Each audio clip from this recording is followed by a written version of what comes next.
For someone that's a young person coming up, what is the best piece of advice you can give to them?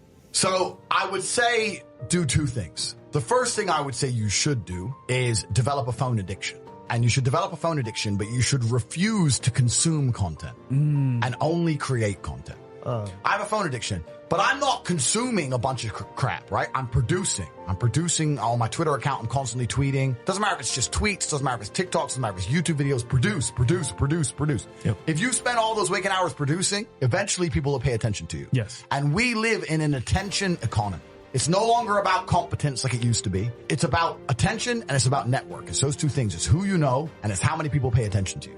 So if you develop a phone addiction and you refuse to consume and you only create, you'll start to attract attention sooner or later. Mm-hmm. And when you can do that, there's usually lots of different ways to monetize it. Look at you guys. 6 months ago, you started to create something. Yeah. Now here we are. You have to create things in the world we live in. You have to create things. When you create things, you'll get attention and you can always find a way to monetize attention.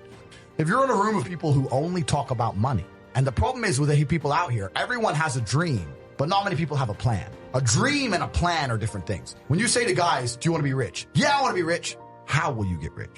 One day when the shit comes in.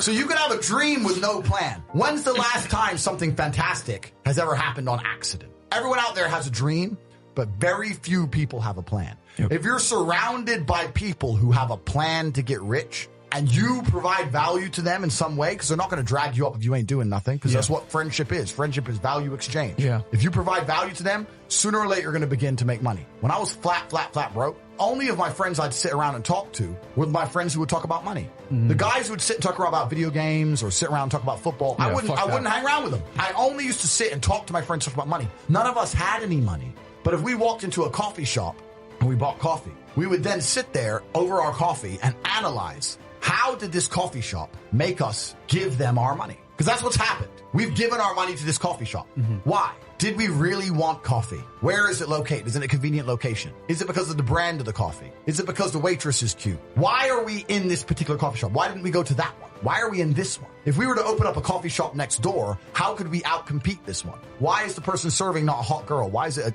a guy? Like, start to actually think. Yeah. Think about the money. And then if you do that every single time you spend money on anything, there's gaps in the market everywhere. You'll start to sit there and go, you know what? I could open up a coffee shop right next door to this fucking coffee shop.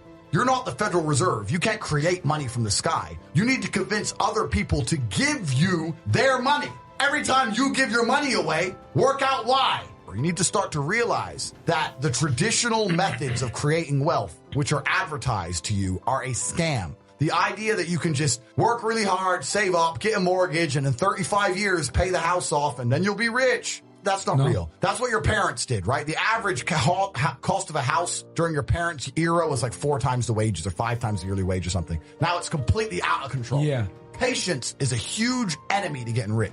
Gary Vee's a nerd, right? He may have some money, right? But if I were to grab him by his neck, hey, bro, you got to be really tough and you got to really work hard. Shut the fuck up. When all these dorks are talking about patience, patience is what they tell the slaves to convince the slaves to keep being slaves. Mm-hmm. That's what it is. If I could create dollars from thin air, unlimited amounts, that made you sacrifice your life for a tiny percentage of what I can create from thin air, you are my slave. Because even if you say no, I'll say, I'll give you some more. Oh, okay. Oh, here's some more of the free thing I make. Here, go do it. What they do to keep the slaves being slaves is they advertise patience. Don't worry. Here's what you do. You go to school, you go to college, you go to university, you get in debt. Don't worry. Your life's shit now, but in the future it'll be good. Don't worry. A good day's coming. You might retire with a 401k. Keep working. Keep going, slave. You can do it. Patience is how they trick you into keep being a slave. I turned myself from no money to my first million in 2 years to 30 million 3 years later.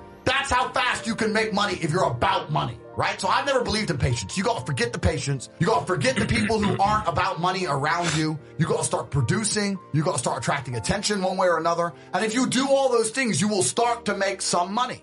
The time to get rich is running out. Slavery is coming and you're not going to be able to escape. I don't want to rant and rant and rant, but I don't think most people realize when Biden is printing all this money, saying, we're going to give you a relief check. What happens when they print money from the sky is that the currency inflates, right? The currency is worth less, which means it's going to take more of said currency to purchase assets. This is what's going to happen. So the rich who own the assets, the value of their assets increase. And the poor with no assets, the ability to buy one becomes harder and harder as days go on because it's so much more expensive compared to their wages. The rich are literally getting richer and the poor are literally getting poorer in real time. You are running out of time. Forget that patience crap, right? You go get rich now. The richest people in the world have become so much richer since the start of Corona. Sorry, not Corona. What's it called? It's called Bear bug. Bear bug. One, I have 4 passports, and this is something we teach inside the war room. We teach you how to make money, then we teach you how to get multiple citizenships. Because you can no longer trust a single government with control over your life. If you do that, you're being an amateur if you say the American government decides where I can go. You can take my American passport right now, no problem. I've got 4 more. I'm getting out. The world's not as connected as you think, right? They ban a particular passport number. You can have a different passport. So making money is a key component to freedom. And this bear bug thing has shown you how quickly they will lock you in your house. Facts. They will lock you up in jail in your own house. When you play chess and you're losing, you know what he's doing to you. You just can't stop him doing it to you. And that's the world we now live in. If you have half a brain, you know what they're doing to you. You know they're destroying your income. You know they're inflating the currency. You know they're locking you in your house. You know they're destroying free speech. You know what's happening, but you can't do anything about it.